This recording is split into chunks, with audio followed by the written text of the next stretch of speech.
Buat kalian yang sedang mencari film horor Korea yang ada jump scare-nya, ada, yang misterinya, ada, yang pengen berpikir keras, ada juga. Nah, filmnya film apa ya? Setelah yang pesan-pesan berikut ini.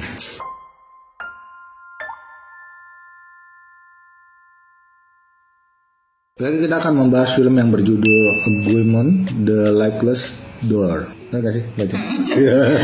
Oke ya. Film ini dari Korea yang disutradarai oleh Sim Deok-gun. Dia baru buat film apa ya? Baru ini doang ya? Kayaknya sih baru ini sih ya. Baru ini aja. Dan para aktornya yaitu ada Kim Kwang-woo, Kim So-hye, Hong Jin-gi, Lee Jung-hyun, Jang Jae-ho. Itu kok kayak bahasa Cina. Gak apa-apa ya. Mohon maaf ya, gak bisa. Film ini genrenya horor. Bisa dilihat di mana? Ditonton di horror thriller ya. Thriller, dan kalian bisa nonton di Klik Film dan juga View. Kalau kita sih nontonnya di View tadi ya. Dan ratingnya ini 16 ya. 16 plus ya. Kita cek lagi ya. Ya, kita cek lagi ya. Ratingnya. Oke, jadi film ini bercerita, tokoh utamanya yang diceritakan sini bernama Do Jin. Jadi diperankan oleh Kim Kang-woo. Dia itu adalah anak seorang dukun. Nah, suatu hari ibunya ini lagi ngedukun gitu. Tiba-tiba ibunya bunuh diri. Nah, si Do Jin ini kan tahu lah ya, karena nggak mungkin ibunya bunuh diri. Dan dia juga selama 4 tahun ternyata dihantuin oleh arwah ibunya. Dan dia tuh mencari tahu perbuatan siapakah ini membuat ibunya itu menusuk dirinya sendiri. Akhirnya kan waktu itu ibunya juga lagi mau ngusir arwah gitu di sebuah apartemen atau apalah gitu. Di situ memang ada roh jahatnya gitu. Roh jahatnya ini adalah seorang pembunuh berantai. Nah, jadi si Do Jin itu akhirnya mulai melakukan investigasi. Dia datang ke tempat itu dan dia kayak pakai mantra-mantra gitu. Karena kan dia memang punya kekuatan dukun juga sih, karena dia adalah udah generasi keempat ya kalau nggak salah gitu. Akhirnya dia mulai melakukan investigasi dan dia tuh kayak mau pindah portal gitu ke tahun 1990 untuk melihat kejadian. Untuk melihat kejadian pembunuhan yang terjadi itu. Tahun ini adalah tahun 2002 ya, waktu si Do Jin itu mulai menginvestigasi kematian ibunya tahun 98 untuk mundur ke tahun 90 ke saat kejadian si pembunuh berantai tadi tuh yang menjadi hantu, yang arwah penasaran yang nempatin gedung tadi itu. Itu doang, intinya sih seperti itu ya jalan ceritanya. Walaupun nanti di dalamnya lagi dia akan ketemu dengan 3 orang mahasiswa lagi lah yang lagi mau bikin video-video horor untuk lomba dan lain sebagainya. Ya, yang aku suka dari film ini sebenarnya sih ya menarik ya. Menariknya itu karena yang tadinya aku pikir film ini bakal banyak jump scare-nya, ternyata bukan jump scare doang gitu loh.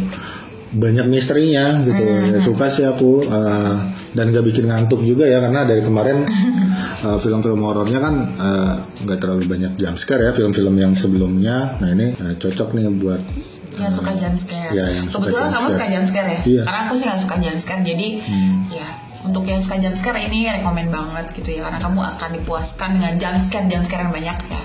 Tapi sekaligus aku nggak suka jump scare karena tiap di jump scare-nya itu soundnya itu berlebihan menurut aku. Kayak tadi kalian nonton sendiri itu agak too much, enggak sih menurut aku agak too much sih untuk sound jump scare-nya, sama teriakan-teriakannya itu sangat annoying banget gitu ya. Ya begitulah, namanya 2 sisi ya. Ada horor kan begitu bagus. Memang. Tapi maksudnya gini loh, untuk ukuran horor yang lain jump scare-nya nggak separah itu, makanya kalian nonton sendiri aja dulu. Kalian komen kalau menurut kalian biasa aja gitu, nggak apa-apa. Cuma kalau menurut aku sendiri ini jump scare-nya agak berlebihan gitu loh, kayak berisik banget. Gue nggak ngebayangin kalau orang pakai headset budek, budeknya cuma bagian jump scare gitu loh.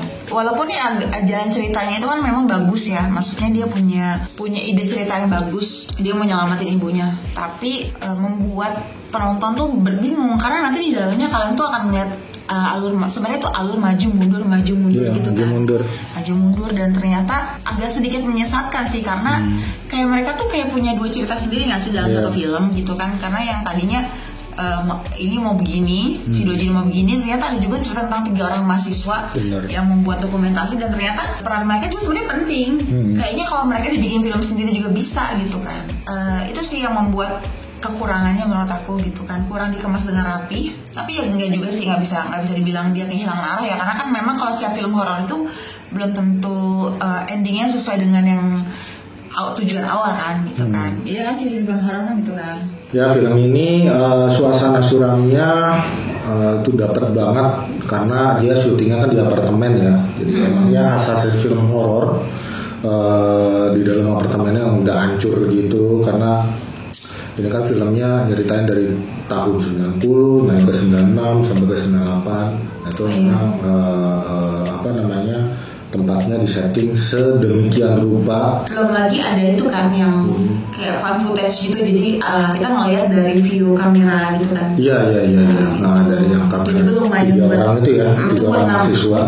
Oh iya, by the way kalian tuh kalau nonton ini tuh benar-benar harus perhatiin tanggal, karena tanggal itu adalah kunci. Tanggal, jam iya. Ya, bulan, tahun, nah pokoknya itu bahkan ada scene kan yang si apa tuh namanya, si Dojin itu bangun jamnya banyak banget. Ya, ada jam waker, ada jam meja, jam ini, jam dinding, jam tangan. Ini kayak memang waktu itu adalah kunci sih untuk mengerti film ini gitu. Karena awal-awalnya kita nonton juga masih bingung, tapi pas nonton lagi ternyata memang alurnya itu maju mundur. Dan nanti kan di tengah-tengah tuh mereka ada yang ternyata si Dojin itu udah mati dan kita tuh lagi nonton memorinya gitu loh. Ya itu pokoknya intinya di film ini suasana suramnya dapet banget. Para aktornya juga bagus-bagus ya untuk memerankannya, itu emosionalnya juga dapat, ya nggak usah diraguin lagi lah ya. Dan jump scare, masalah jump scare, nah sini juga jump scare-nya ya udah nggak diraguin lagi lah ya, ada banyak malah ya jump scare-nya ya. Terus ya walaupun salah satu setannya atau kuntilanaknya itu mirip film Falak, enggak sih? Film Falak ya? Iya maksudnya didandaninnya gitu loh. Enggak terlalu sih. Ya kalau menurut aku sih mirip gitu, mirip film Falak, mirip apa? Setannya si Falak gitu, kuntilanak. Dah itu aja sih. Kalau yang lainnya. Kalau endingnya menurut kamu gimana? Kalau menurut aku endingnya itu kan memang si Dojin ini udah mati kan sebenarnya kan di tengah-tengah dia lagi mau bertarung dengan hantu itu. Dan dia akhirnya kan kayak mau keluar dari gedung itu nggak bisa. Nah dia tuh akhirnya sadar bahwa dia sebenarnya udah mati dalam jadi roh, dan dia tuh kayak mau ngirim dirinya pakai alatnya itu, alat yang buat ngirim arwah penasaran kembali ke alam bakal, aku nggak tahu. Tapi dia nggak berhasil loh, dia kan belum selesai nyebutin namanya kan, dia kan nyebutin tahun, kemudian dia harus nyebutin nama lengkap, baru kayak kirim kamu ke akhirat atau apa gitu ya kata dia kan. Ya beristirahat dalam damai gitu kan. Terus tapi kan sebelum dia nyebutin nama lengkapnya udah ada, terus ada suara sama yang mengganggu 2 kali tuh yang berat gitu kan. Karena kalau tusukan kan cuma sekali ya, kemungkinan dia digangguin lah sama si hantu perempuan itu.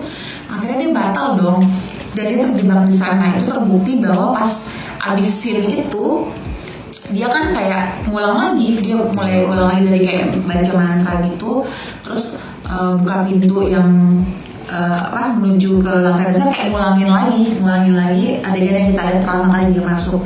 Jadi kalau menurut kesimpulan aku, dia memang udah terjebak di situ. Nah terus kalau yang itu sih membingungkan, tapi yang endingnya itu yang ada suara di telepon kan, opa ini kamu tempatnya di mana gitu kan. Nah, kalau menurut aku sih itu mungkin adiknya sebenarnya yang lagi nyariin abangnya kok hilang nih kemana, karena kan abis kejadian yang si Dojin itu kan itu belum bersalju banget. Nah terus yang scene terakhir itu kan udah bersalju, jadi kayaknya mungkin udah musim dinginnya udah lewat dan udah masuk yang udah bagian saljunya. Jadi menurut aku itu sih mungkin adiknya sih, tapi nggak tahu deh menurut kalian gimana. Ya intinya film ini banyak misterinya dari yang 3 mahasiswa itu. Terus yang tadi kita belum dapat nih apa sih? Ya pokoknya masalah kematian si Dojin ini. Sebenarnya kita tadinya kan mikirnya dia pas yang dipukul pakai itu kan, stop kan. Tapi emang dia mikirnya kan pas pas dia bingung nih kenapa kok dia nggak bisa keluar masuk apa mau keluar masuk kayak gitu. Terus dia sempat mikir kan yang kapan terakhir dia mati nih, dia mikir tuh. Ujung-ujungnya pas itunya terakhirnya dikasih taunya yang pakai skop gitu. Diingatan dia. Tapi pas kita nonton, abis dia di skopin itu kan dia berdarah-darah tuh. Kan itu diajak turun kan sama hantu. Dia kan nempelin darah tangannya ke dinding, tangannya berdarah dan ada capnya. Berarti kan makanya itulah yang membingungkan. Kalau dia udah mati yang di skop, kenapa dia bisa juga jalan sambil berdarah gitu? Apakah juga hantunya atau gimana ya kan? Jadi masih banyak banget misterinya. Tolong ya buat kalian yang mau nambahin ending film ini bagaimana, kejelasannya apa, bagaimana si Dojin ini mati kejelasannya ya. Dan gimana pendapat kamu tentang jump scare-nya? Kalau menurut aku too much. Dah itu aja sih ya. Overall nilainya berapa nih? Kalau aku kasih nilai 6,5. Iya, aku juga sebenarnya mau kasih. Aku sih bingung ya antara 6,5 atau 7, tapi yaudahlah 6,5 aja. Karena endingnya ini sangat membingungkan, belum jelas gitu. Aku 6 deh, karena aku gak suka jump scare-nya jelek menurut aku.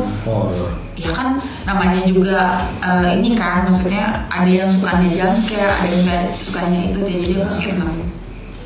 Oke, berarti kamu 6, aku 6,5 untuk film ini.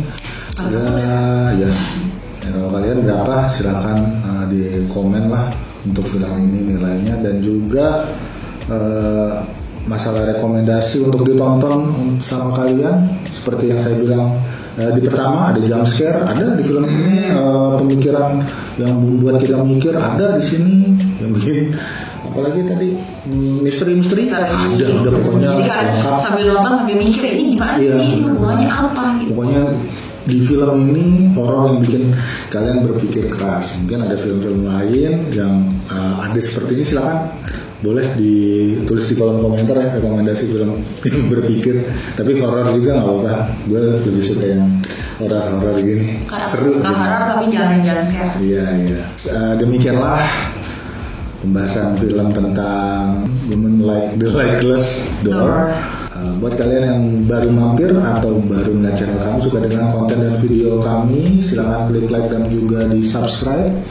Dan jangan lupa aktifkan notifikasi agar kalian tahu kapan kita upload video. Dan jangan lupa juga follow sosial media kami di @iniyarin. Itu untuk Instagram ya. Nah kalau untuk Facebooknya sama iniyarin. Iya, tapi facebook.com/ininya 2 iniyarin. Oke. Dan silakan kalian bisa menanyakan rekomendasi film atau film apa aja yang akan kita bahas selanjutnya boleh. Dan kalian kalau mau ngirim rekomendasi film yang mau kita bahas juga boleh, atau kalian punya film favorit kalian yang mau dibahas sama kita juga boleh, silakan pokoknya. Oke, itu aja dari kami. Maaf kalau ada salah kata-kata, dan sampai jumpa di next konten berikutnya. Dadah.